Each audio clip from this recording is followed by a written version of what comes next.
Hi, ഇതെൻ്റെ 7th month ചടങ്ങിൻ്റെ ഒരു self makeup video ആണ്. ഗെറ്റ് റെഡി വിത്ത് മീ എന്നൊക്കെ പറയാം. സോ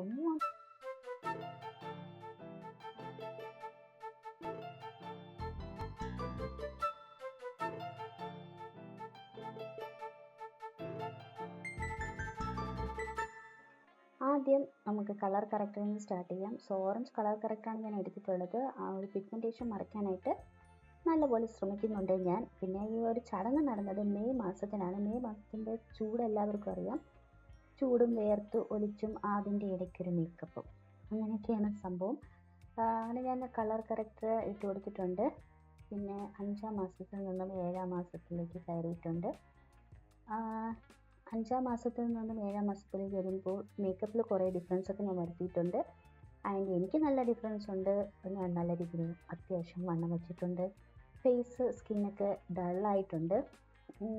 അപ്പോൾ എന്നിട്ട് ഇവിടെ എന്താണ് കൺസീലർ ഇട്ട് കൊടുത്തിട്ടുണ്ട്. കൺസീലർ ഞാൻ ഒരു ഇതൊക്കെ ഇട്ട് കൊടുത്ത് കൈ വെച്ചൊക്കെ നന്നായിട്ട് ബ്ലെൻഡ് ചെയ്ത് കൊടുത്ത് ബ്യൂട്ടി ബ്ലെൻഡർ വെച്ചൊക്കെ ഒന്ന് ബ്ലെൻഡ് ചെയ്ത് കൊടുത്തിട്ടുണ്ട്. അപ്പോൾ ഈ ഒരു മേക്കപ്പ് ചെയ്യുന്ന സമയത്ത് ഞാൻ വിചാരിച്ചു ചടങ്ങിൻ്റെ സമയത്തൊക്കെ നല്ല സെറ്റപ്പായിട്ടൊക്കെ ഇരിക്കുമെന്ന്. പക്ഷേ ഇത്രയും മേക്കപ്പ് പ്രോഡക്ട്സ് യൂസ് ചെയ്യേണ്ടായിരുന്നു എന്ന് അപ്പോഴെനിക്ക് തോന്നി. കാരണം ഇപ്പോൾ ആ ഒരു വേർത്ത് ഇത് കണ്ണിൻ്റെ ആ ഭാഗത്തൊക്കെ വരുന്നുണ്ടായിരുന്നു. എന്നിട്ട് ഞാൻ എന്ത് ചെയ്തെന്ന് വെച്ചാൽ വേറൊന്നും ചെയ്യില്ല, ലൈറ്റായിട്ടുള്ള കുറച്ച് കൺസീലർ അവിടെ കണ്ണിൻ്റെ ഭാഗത്ത് മാത്രം ഒന്ന് ഇട്ട് കൊടുത്തു. കാരണം ഞാൻ നേരത്തെ യൂസ് ചെയ്തത് സ്വിസ് ബ്യൂട്ടിയുടെ വാം സാൻഡ് ഷെയ്ഡാണ്. അത് കുറച്ചൊരു ഡാർക്കർ ഷെയ്ഡാണ്. ആൻഡ് 5ാം മാസത്തിൽ നിന്നൊരു ചേഞ്ചിന് ഞാൻ ഫൗണ്ടേഷൻ യൂസ് ചെയ്തിട്ടുണ്ട്. അന്ന് ഞാൻ ഫൗണ്ടേഷൻ യൂസ് ചെയ്തില്ല, പക്ഷേ ഫൗണ്ടേഷൻ യൂസ് ചെയ്യേണ്ടായിരുന്നു. കാരണം നമ്മൾ ഭയങ്കരമായിട്ട് വേർക്കും എന്നൊക്കെ ഉറപ്പുണ്ടെങ്കിൽ കൂടുതൽ പ്രോഡക്റ്റ്സ് യൂസ് ചെയ്യാതിരിക്കുന്നതാണ് നല്ലത്. എൻ്റെ ആ ചടങ്ങിൻ്റെ സമയത്തൊക്കെ ഞാൻ ഈ ഒരു മേക്കപ്പ് വീഡിയോ ചെയ്തതിന് ശേഷം കുറച്ച് നേരം ഫോട്ടോസൊക്കെ എടുത്തിട്ടുണ്ടായിരുന്നു. ആ ഫോട്ടോസ് എടുത്തപ്പോൾ ഞാൻ നനഞ്ഞ് ഒരു പരുവായിട്ടുണ്ടായിരുന്നു വേർത്തിട്ട്. സോ ആ സമയത്ത് എൻ്റെ പകുതി മേക്കപ്പൊക്കെ പോയി, ഫേസ് കുറച്ചുകൂടെ ഡള്ളായി. അത് ആ വ്ളോഗ് കാണുമ്പോൾ മനസ്സിലാവും. ചെറിയ രീതിയിൽ വ്ളോഗ് എടുത്തിട്ടുണ്ട്. പണ്ടത്തെ പോലെയുള്ള ആരോഗ്യമൊന്നും ഇല്ലാത്തതുകൊണ്ട് ഇരുന്നും നിന്നും എണീറ്റും എങ്ങനെയൊക്കെയാണ് ആ ഒരു മേക്കപ്പ് കംപ്ലീറ്റ് ചെയ്തത്. എന്നിട്ട് ഐബ്രോ ഫിൽ ചെയ്ത് കൊടുത്തു. സോ ഐബ്രോ നടക്കാൻ എണീക്കാൻ ഒന്നിനും വയ്യെങ്കിലും ഞാൻ ഐബ്രോ ത്രെഡ് ചെയ്തിട്ടുണ്ടായിരുന്നു. എന്നിട്ട് സാധാരണ ഒരു ട്രഡീഷണൽ ഐ ഷാഡോ ഒരു ഇതാണ് ഞാൻ കൊടുത്തത്. ഒരു വാം ഓറഞ്ച് ഷെയ്ഡായിട്ട് ഒറ്റ ഷെയ്ഡ് മാത്രമേ കൊടുത്തിട്ടുള്ളൂ. അതിട്ട് കൊടുത്തതിന് ശേഷം നന്നായിട്ട് ബ്ലെൻഡ് ചെയ്ത് കൊടുത്തിട്ട് കണ്ണെഴുതി കൊടുത്തു.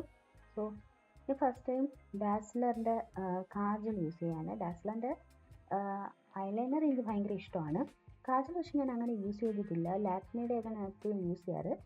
ആദ്യമായിട്ട് ഞാൻ അത് വാങ്ങിച്ച് യൂസ് ചെയ്തു. സത്യം പറയാൻ എനിക്ക് നന്നായിട്ട് ഇഷ്ടപ്പെട്ടു.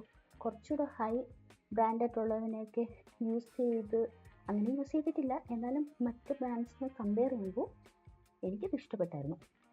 എന്നിട്ട് ഞാൻ ഐലൈനർ ഫുള്ളായിട്ട് എഴുതി കൊടുത്തു. ഒരു 5th മന്തിൽ നിന്ന് ഒരു ചേഞ്ചിന് വേണ്ടിയിട്ടാണ്. അന്ന് ഞാൻ മുകളിൽ മാത്രമേ വരച്ചിട്ടുണ്ടായിരുന്നു, നിങ്ങൾ കണ്ടു കാണും. ഇന്ന് ഫുള്ളായിട്ട് എഴുതി കൊടുത്തു. എന്നിട്ട് ഫുള്ളായിട്ട് ബ്ലഷൊക്കെ ഇട്ട് കൊടുത്തു. കണ്ണ് ചെറിയ സൈസ് ആണെങ്കിൽ, എന്നെ പോലെ കുറച്ച് ചെറിയ സൈസ് ആണെങ്കിൽ ഫുള്ളായിട്ട് വരയ്ക്കാതിരിക്കുകയാണ് നല്ലത്. കാരണം നമ്മൾ കുറച്ച് കഴിഞ്ഞ് വേർക്കുകയും എല്ലാം ചെയ്യുമ്പോൾ കുറച്ചുകൂടെ ചെറുതായതുപോലെ തോന്നും. എനിക്കങ്ങനെ തോന്നി. നെക്സ്റ്റ് ഹൈലൈറ്റർ ചെറുതായിട്ടൊക്കെ ഇട്ട് കൊടുത്തു. അതൊക്കെ കുറച്ച് ഇട്ട് കൊടുത്തിട്ടുണ്ടായിരുന്നുള്ളൂ. കാരണം നമ്മുടെ ആൾക്കാരൊക്കെ കാണുന്നതാണല്ലോ, അതുകൊണ്ട്. എന്നിട്ട് കുറച്ച് കോണ്ടോർ ചെയ്ത് കൊടുത്തു. ഞാൻ പറഞ്ഞില്ലേ, കുറച്ച് വെയിറ്റ് വണ്ണമൊക്കെ വെച്ചപ്പോൾ എൻ്റെ ഫേസും കുറച്ചൊന്ന് കവിൾ വെച്ചതുപോലെയൊക്കെ ഉണ്ട്. അതുകൊണ്ട് ചെറുതായിട്ടൊന്ന് കോണ്ടോർ ചെയ്ത് കൊടുത്തു. എങ്ങനെയൊക്കെ നമ്മൾ കോണ്ടോർ ചെയ്താലും നമുക്ക് ഉള്ളത് അത് എന്തായാലും കാണും. പിന്നെ ഒരു മനസ്സുഖം. എന്നിട്ട് ബ്രഷ് വെച്ചിട്ട് ഒന്ന് ഇങ്ങനെ ഇട്ട് കൊടുത്തു. ബ്ലെൻഡ് ചെയ്ത് കൊടുത്തു, വേറെ ഒന്നുമല്ല. ബ്ലെൻഡ് ചെയ്ത് കൊടുത്തിട്ട് ഇത് നമുക്ക് എന്താണ് പെട്ടെന്ന് ചെയ്തിട്ട് ഹെയർ ഒന്ന് സെറ്റ് ചെയ്ത് കൊടുക്കണം. നെക്സ്റ്റ് മേക്കപ്പ് ഫിക്സർ യൂസ് ചെയ്തു. സ്വിസ് ബ്യൂട്ടി എൻഒബിയുടെ മേക്കപ്പ് ഫിക്സറാണ്. എനിക്ക് ഭയങ്കരമായിട്ട് ലാസ്റ്റ് ചെയ്യുന്നതായിട്ട് തോന്നിയില്ല. കാരണം ഞാൻ പറഞ്ഞില്ലേ, ഫോട്ടോ ഒക്കെ എടുത്ത് കഴിഞ്ഞപ്പോൾ പകുതി മേക്കപ്പൊക്കെ ഒളിച്ചിറങ്ങിയിട്ടുണ്ടായിരുന്നു. നെക്സ്റ്റ് മൈഗ്ലാബിൻ്റെ ഒരു ലിപ് ലൈനർ യൂസ് ചെയ്ത് ഒന്ന് നന്നായിട്ടൊന്ന് വരച്ചു കൊടുത്തിട്ട്, എനിക്ക് ഈ ലിപ് ലൈനർ നല്ല ഇഷ്ടമാണ്. ഞാൻ നേരത്തെയൊക്കെ കാണിച്ചു തന്നിട്ടുണ്ട്, സ്ഥിരം യൂസ് ചെയ്യാറുള്ളതാണ്. നെക്സ്റ്റ് മാമ എർത്തിൻ്റെ കുറച്ചൊരു മജന്ത ആ ഒരു ഷെയ്ഡ് അതിട്ട് കൊടുത്തു. പിന്നെ ഒരു സമാധാനത്തിന് ലൂസ് പൗഡർ ഇട്ട് കൊടുത്തു. നമ്മൾ വേർക്കും എന്ന് ഉറപ്പുണ്ടെങ്കിൽ കുറച്ച് ലൂസ് പൗഡർ കൊണ്ട് സെറ്റ് ചെയ്യുന്നതാണ് നല്ലത്. ഫുൾ എ സിയിലൊക്കെയാണ് ഇരിക്കുന്നതെങ്കിൽ ഇപ്പോൾ ഈ ലൂസ് പൗഡർ ഇട്ടില്ലെങ്കിലും കുഴപ്പമില്ല. എന്നിട്ട് നമുക്കിനി ഹെയർ ഒന്ന് സെറ്റ് ചെയ്ത് കൊടുക്കണം. ഹെയർ കുളിച്ചിട്ട് ഇങ്ങനെ വച്ചിരുന്നത് കൊണ്ട് കുറച്ച് നനവോട് കൂടിയാണ് ഇരുന്നത്. സോ എൻ്റെ മുടി ഇപ്പോൾ കുഴപ്പമില്ല, കുറച്ച് ഉണങ്ങി കഴിയുമ്പോൾ ഒട്ടും പറഞ്ഞാൽ കേൾക്കുന്ന ടൈപ്പൊന്നുമല്ല. അതുകൊണ്ട് ഞാൻ കേൾ ചെയ്ത് ഇടണമെന്നൊക്കെ വിചാരിച്ച് കേളറൊക്കെ എടുത്ത് സെറ്റിംഗ് സ്പ്രേ ഒക്കെ യൂസ് ചെയ്ത് കേളൊക്കെ ചെയ്തെങ്കിലും ഒന്നും നടന്നില്ല. അതുകൊണ്ട് ഞാൻ സാധാരണ രീതിയിൽ സൈഡ് പാർട്ടീഷനാണ് എടുത്തത്. 5th മന്തിൽ ഞാൻ സെൻറ്റർ എടുത്തിട്ടുണ്ടായിരുന്നു. അതുകൊണ്ട് ചെയ്യുന്നതും സൈഡ് പാർട്ടീഷൻ എടുത്തിട്ട് എക്സ്റ്റൻഷൻ വച്ച് ഇതായതുപോലെ ഇങ്ങനെ സെറ്റ് ചെയ്തു. അപ്പോൾ എനിക്ക് കെട്ടിയിരിക്കുന്നത് എനിക്ക് ഇഷ്ടപ്പെട്ടു. എന്നിട്ട് പൂ വന്നിട്ട് അടിയിൽ കൂടെ വച്ചു. അന്ന് ചുമ്മാ 2 സൈഡുമായിട്ട് ഇട്ടിട്ടുണ്ടായിരുന്നു. അതുകൊണ്ട് ഇന്ന് അടിയിൽ കൂടെ വച്ചു. അടിയിൽ കൂടെ വെച്ചിട്ട് പിന്നെ മാല വന്നിട്ട് 5th മന്തിന് കുറച്ച് ആഡംബരമായിട്ട് ഞാൻ നെക്ലേസും ഹാരം ടൈപ്പ് മാലയൊക്കെ ഇട്ടിട്ടുണ്ടായിരുന്നു. അപ്പോൾ അത് എനിക്ക് കുറച്ച് ഓവറായിട്ട് ഫീൽ ചെയ്തു. അതുകൊണ്ട് ഇന്ന് ഞാൻ നെക്ലേസ് ഇട്ടില്ല. നീളമുള്ള മാല ഒന്നിട്ടപ്പോൾ ഭയങ്കര നല്ല സിമ്പിൾ ഇതായിട്ട് തോന്നിയുണ്ട്. ഒന്നും കൂടെ ഇട്ടു.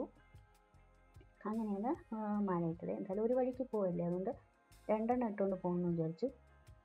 പെട്ടെന്ന് റെഡി ആയിട്ട് വേണം എനിക്ക് കുറച്ചൊക്കെ പാക്ക് ചെയ്യാനായിട്ട്. കാരണം എന്നെ ഇവിടുന്ന് പറഞ്ഞു വിടുവാണല്ലോ.